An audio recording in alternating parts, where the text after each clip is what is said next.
हमारा आज का टॉपिक है chemicals, enzymes and other bioactive molecule. तो पहला हम पढ़ेंगे केमिकल प्रोड्यूस करने वाले माइक्रोब्स। पहला है एस्परजिलस निगर, जो कि एक फंगस है और सिट्रिक एसिड प्रोड्यूस करता है।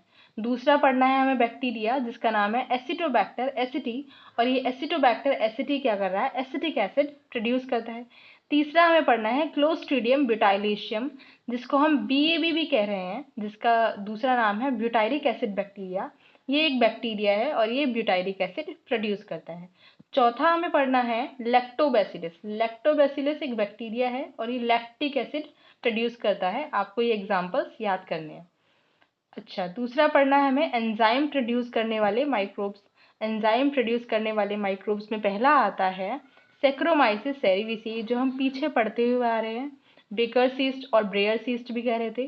तो जी ये एक यीस्ट है और ये क्या करता है, इथेनॉल प्रोड्यूस करता है, करवाने में हेल्प करता है, जैसे हमने ब्रूरी में पढ़ा था कैसे हेल्पफुल था। दूसरा लाइपेज। लाइपेज को हम यूज़ करते हैं डिटर्जेंट बनाने के लिए और ये ऑयली स्टेन रिमूव करता है, लॉन्ड्री में इसका इस्तेमाल किया जाता है। तीसरा है पैक्टिनेज एंड प्रोटीएज। ये पैक्टिनेज और प्रोटीएज एंजाइम जो है ये बोतल जूस को क्लियर करने के काम आते हैं। आप देखेंगे जो आप जूस बाहर से खरीदते हैं वो जूस क्या होता है, बहुत ज़्यादा थिन होता है, जबकि जो आप घर में जूस बनाते हैं वो थिक होता है। तो बोतल जूस क्लियरर है कहीं यहाँ पे कौन कौन से पैक्टिनेज एंड प्रोटीएज जो बाहर मार्केट में यूज़ किए जाते हैं। चौथा हमें पढ़ना है स्ट्रेप्टोकाइनेज। स्ट्रेप्टोकाइनेज हमने डिराइव किया है स्ट्रेप्टोकोकस बैक्टीरिया से और इसे क्लॉट बस्टर की तरह यूज़ करते हैं। जो ब्लड वेसल्स में क्लॉट आ जाते हैं उन क्लॉट्स को रिमूव करने के लिए यूज़ करते हैं। और किसकी ब्लड वेसल्स के क्लॉट रिमूव करने के लिए यूज़ करते हैं, उन पेशेंट्स की ब्लड वेसल के जिनको हार्ट अटैक आया हुआ होता है। अगला हमें पढ़ना है बायोएक्टिव मॉलिक्यूल्स। बायोएक्टिव मॉलिक्यूल्स में सबसे पहले हम पढ़ेंगे साइक्लोस्पोरिन ए। साइक्लोस्पोरिन ए एक इम्यूनोसप्रेसिव एजेंट है।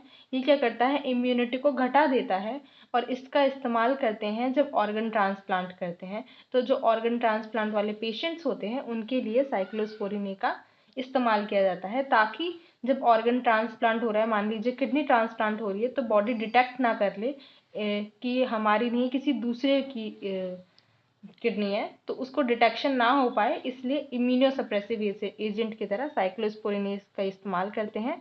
ये हम किससे प्रोड्यूस होती है, फंगस से प्रोड्यूस होती है, ट्राइकोडर्मा पॉलीस्पोरम। दूसरा एग्जाम्पल है स्टैटिन। स्टैटिन कहाँ से प्रोड्यूस होता है, ईस्ट से प्रोड्यूस होता है, जिस ईस्ट का नाम है मोनास्कस परप्यूरियस, और ये ब्लड कोलेस्ट्रॉल लोअरिंग एजेंट है।